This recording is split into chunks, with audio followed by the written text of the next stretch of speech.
Sziasztok! Szabó Helga vagyok. Én meg Csambó Dávid. Mai filmünkben rábeszéljük Mici Mackót a mozgásra. Pacsi! Elhatároztuk, hogy Mici Mackót rábeszéljük a mozgásra, mert a mozgás egészséges. Mi már csak tudjuk, mert a mi iskolánkban egész évben örök mozgó év van. Az elhatározást tett követte. Mici Mackót előnek erejével becipeltük az iskolánkba. Na jó, egy kicsit hagytam magam.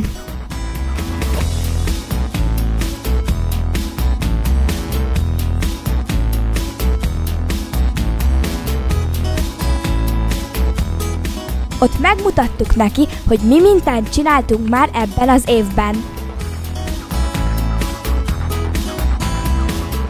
De amitől a legjobban féltem, bekövetkezett. Lecipeltek a tornaterembe.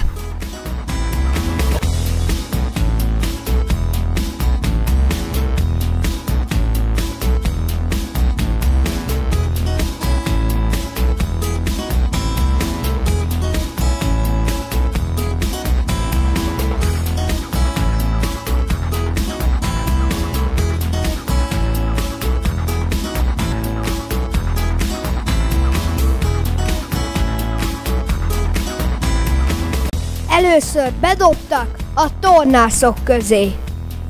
Finoman szólva se volt sikerélményem.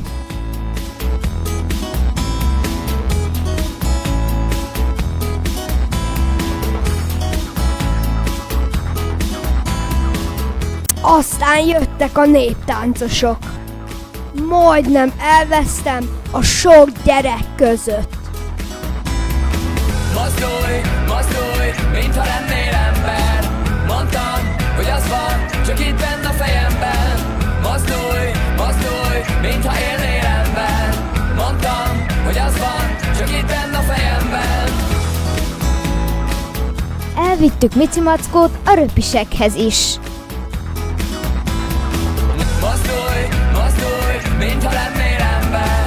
Nyögtem, hogy köszönöm, csak itt benne a fejemben. Mozdulj, mozdulj, mintha élnél ember.